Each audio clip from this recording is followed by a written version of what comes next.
Ubay at gabay ng magulang ay kailangan sa mga batang manonood.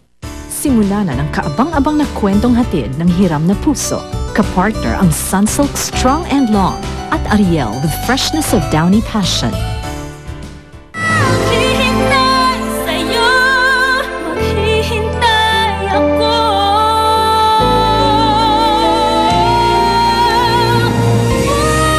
Puso ko'y narito. Kahit na kailangan ko ang pera para sa anak ko, hindi na ako tatanggapan ng tulong mula sa kanila. Hindi ko lubos maisip na tinanggihan ni Zenny ang alok ko. At parang nainsulto pa siya nung sinabi kong gusto ko siyang tulungan. Para naman sa anak mo yon. Hindi ako tatanggap ng tulong sa kanila. Ano ba, Mars? Bakit ba ang kulit-kulit mo? Sumisigaw ka na. Sa isang araw na po yung exhibit namin sa school kung saan ako yung project head. It would mean a lot to me po kung makakapunta kayong dalawa. Salamat, Dennis, ha? Alam mo, hindi ko alam kung anong gagawin namin mag-ina kung wala ka. Ano to? Padala mo kay Lira yan. Sino naman magpapadala nito? Iuuwi ko ng anak ko. Bakit na naman? Dahil palagay ko, kay Roxanne talaga galing ang perang yan.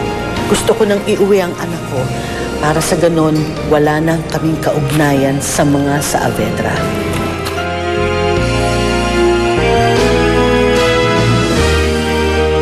Buti na lang naabutan ko kayo bago kayo umalis. Okay na ba ang lahat? May babayaran pa ba kayo? Okay na ho, Mrs. Saavedra. Okay na ho lahat. Salamat ho sa pamilya ninyo. Gusto niyo bang ihatid ko kayo pa uwi?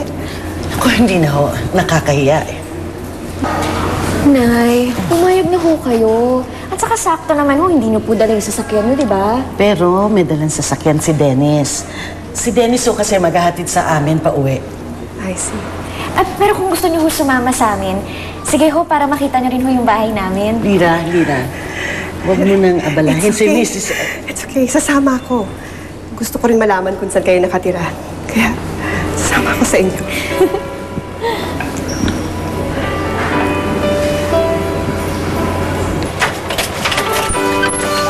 Pasok, Roxanne.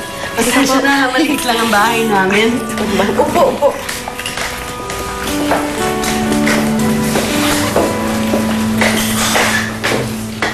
Diyan na lang yan. Kinunan po yan ng debo ko. Souvenir po namin ni Inay. Buti ka pa. Nakapag-debut pa. Samantalang si... Mami!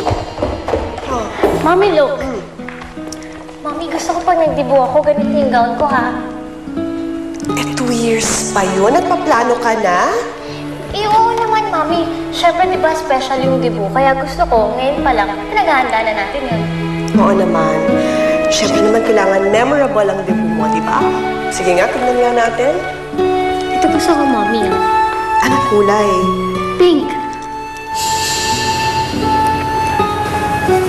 Auntie, alis po muna ako. May pasok po ako eh. Babalik na lang po ako mamaya. Oh, sige, Dennis. Salamat, ha? Ingat po.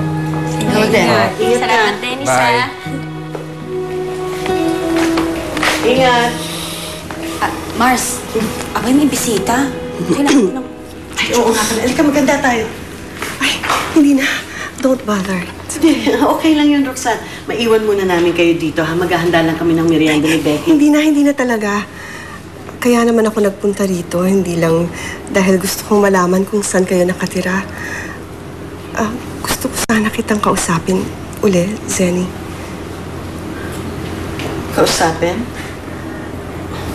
Tungkol saan? Kay Angeline, sa anak ko. Alam kong kayo ang huling magkasama. Gusto ko lang malaman kung nagkausap kayo bago siya binawian ng buhay. At kung nagkausap kayo, ano ba yung mga sinabi niya at ano ba yung mga huli niyang binitiwang salita? Awain na po.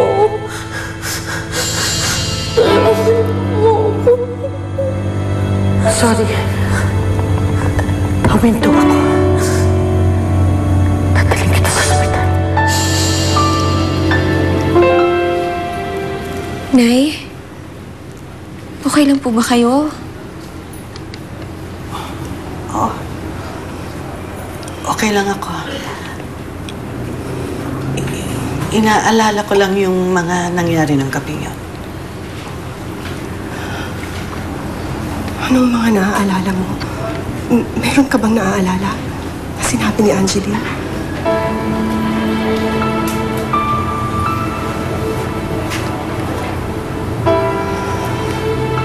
Anong sinabi ng anak ko? Anong huli niyang salita, Zenny?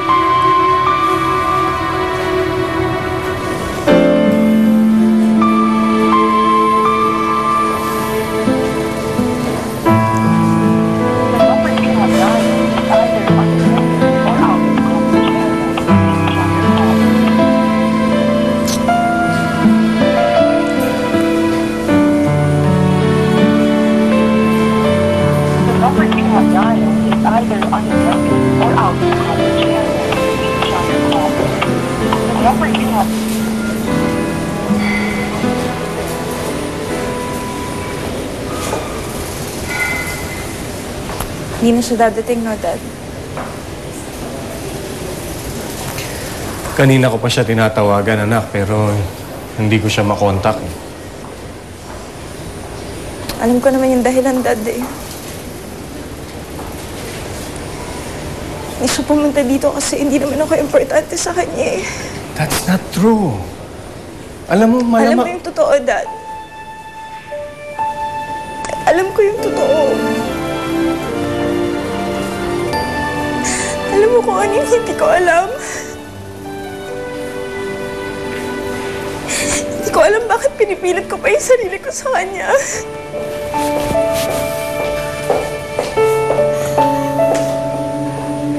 Narito ang puso ko, inaalay lamang sa'yo.